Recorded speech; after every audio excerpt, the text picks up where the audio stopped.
Bonjour et bienvenue au Web Magazine Sur le plateau. Je me présente Frédéric Caron et aujourd'hui, j'ai la chance d'être rejoint par quatre fantastiques journalistes, dont Charles-Antoine Desmeules qui va nous parler du Chœur Expérience Gospel, également par Anthony Vallière qui, lui, va nous parler du spectacle Smart Chaplin, puis de Nicolas Roy qui va nous parler de la nouvelle bande dessinée de Mathieu Dufour, puis de Marc-Olivier Laflamme qui va nous parler du rap québécois. Justement, bonjour Marc-Olivier. Bonjour. Pourquoi le rap québécois, c'est un milieu controversé? Bien, c'est dur à dire parce qu'il y a plusieurs aspects qui rentrent en jeu.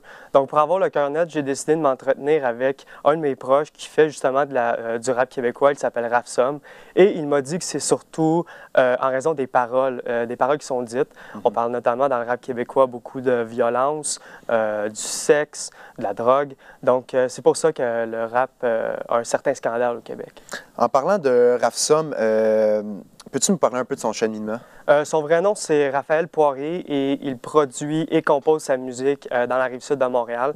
Il s'est initié dès l'âge de 5 ans, oui. Il a commencé à jouer de la guitare et par la suite, il s'est initié au piano, la basse électrique, de la batterie, bref, il a touché à un peu de tout. Et c'est dès l'âge de 15 ans qu'il a décidé en fait de se lancer dans sa propre production de musique. Et pourquoi à l'âge de 15 ans et pas un autre?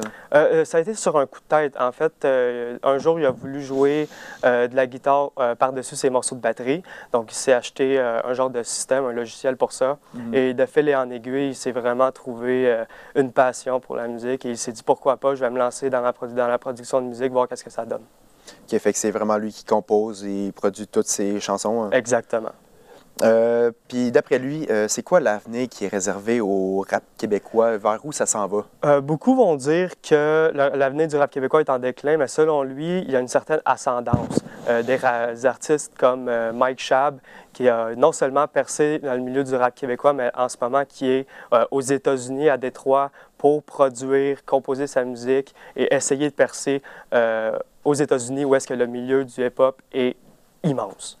Bien, merci beaucoup de nous avoir présenté un nouvel artiste qu'on ne connaissait pas nécessairement, puis je suis bien content d'apprendre que le rap québécois s'en va dans la bonne direction. Merci Frédéric. Merci à toi.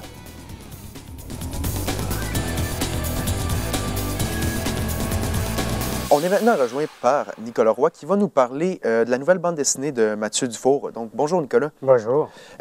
Comment Mathieu Dufour a-t-il eu l'idée d'écrire une bande dessinée? Mais Mathieu Dufour, il n'a pas eu vraiment l'idée de créer une bande dessinée. C'est lorsqu'il s'est fait approcher par une maison d'édition.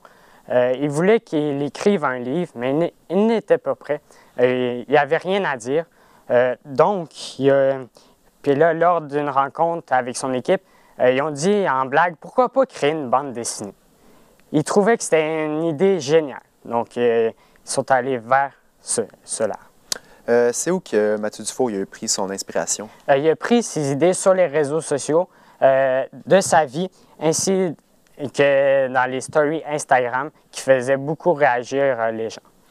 Ça a été quoi les étapes de réalisation de cette bande dessinée-là? Mais malgré un horaire chargé par les spectacles partout au Québec, Mathieu Dufour et son équipe constituée de son agence, de sa maison d'édition Pratico-Pratique, ainsi que lui-même, ainsi que l'illustrateur Jean-Nicolas Bourgon, ils ont réussi à créer la bande dessinée en moins de 3 mois.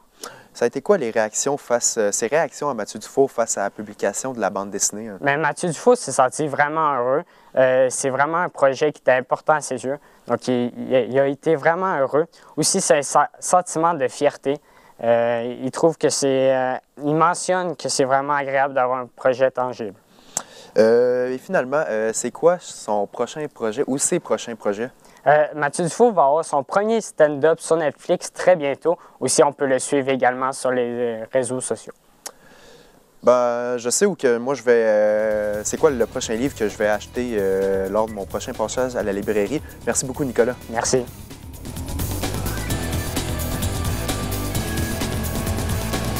Maintenant, on est rejoint par Anthony Vallière qui va nous parler d'une tournée en Europe de spectacle qui se prénomme Smart Chaplin. Bonjour Anthony. Bonjour.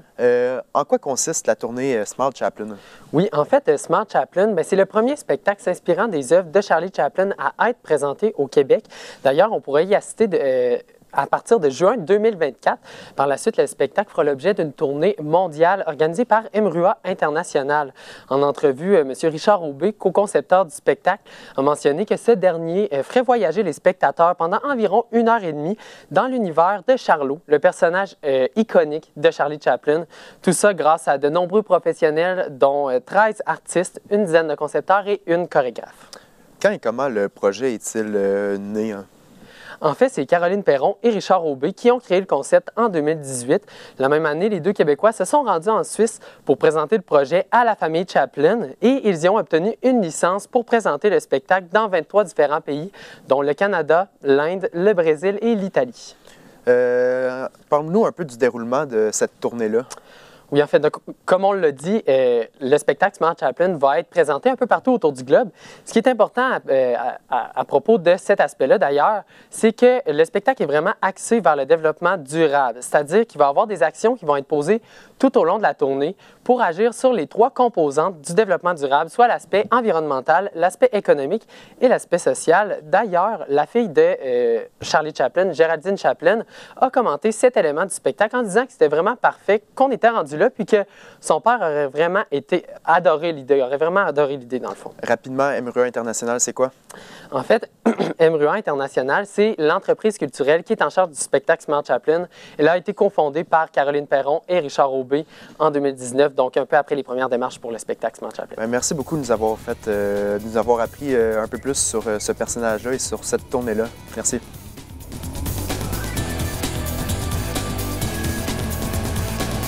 Et finalement, je suis rejoint par Charles-Antoine Desmeules qui, lui, va nous parler d'un spectacle un peu plus différent. On va parler du chœur Expérience Gospel. Bonjour, Charles-Antoine. Bonjour. Qu'est-ce que c'est le chœur Expérience Gospel? Le chœur Expérience Gospel, c'est un regroupement de plusieurs chanteurs et chanteuses d'un peu partout au Québec qui se regroupent pour faire des spectacles dans la région et faire découvrir aux gens l'univers du gospel. Donc, au départ, le chœur Expérience Gospel était censé exister que pour une seule représentation seulement, mais le public a tellement adoré qu'ils ont décidé de continuer leur aventure. Puis, d'après ce que tu me dis, ils sont là le 13 novembre, c'est ça? Effectivement, ils étaient censés avoir lieu le 13 mai dernier, mais dû à des conséquences liées à la pandémie, il a dû être repoussé au 13 novembre. Et au départ, il était censé avoir lieu lors du festival Jazz et Blues du Saguenay. Puis, est-ce que ces chanteurs-là vont être accompagnés pendant qu'ils chantent? Oui, ils vont être accompagnés par Dawn Tyler Watson, une chanteuse blues reconnue mondialement, qui va se joindre à la représentation. Au départ, c'est le festival de Jazz et Blues qui ont approché le chœur et leur ont proposé de clôturer le festival avec elle. Et dans une entrevue avec Patrice Arton, l'un des co-directeurs du chœur, il explique avoir été heureux d'accepter car ils aiment toujours avoir un artiste avec eux pour chanter leurs chansons. Et c'est quoi le résultat de cette collaboration-là? Selon M. Arton, ça va être un très bel événement. Il considère que ça va se mixer très bien ensemble car Dawn Tyler Watson chante du blues, mais elle a beaucoup d'expérience et d'influence dans le gospel, ce qui fait que ça va très bien aller. Et pourquoi est-ce qu'on devrait aller voir ce spectacle-là? Parce que le chœur Expérience Gospel puise beaucoup de ses influences dans le traditionnel américain, ce qui fait que ça reflète beaucoup ce qui se passe là-bas. Et en général, dans le public québécois, ils ne connaissent pas vraiment ça, le gospel, ce qui fait qu'en allant voir leur spectacle, ça pourrait permettre de découvrir merci beaucoup. Merci de nous avoir fait découvrir le chœur Expérience Gospel, puis de nous avoir fait découvrir un nouveau spectacle. Merci. Et surtout, merci à vous, chers téléspectateurs, qui avez été à l'écoute pour cette émission. Donc, je tiens à remercier Anthony Vallière, Nicolas Roy, Marc-Olivier Laflamme, ainsi que Charles-Antoine Desmeules. Et surtout, j'aimerais remercier M. Éric Arsenault et Joël Sasseville pour le bon déroulement de l'émission en arrière à la régie. Donc, sur ce, merci et bonne fin de soirée.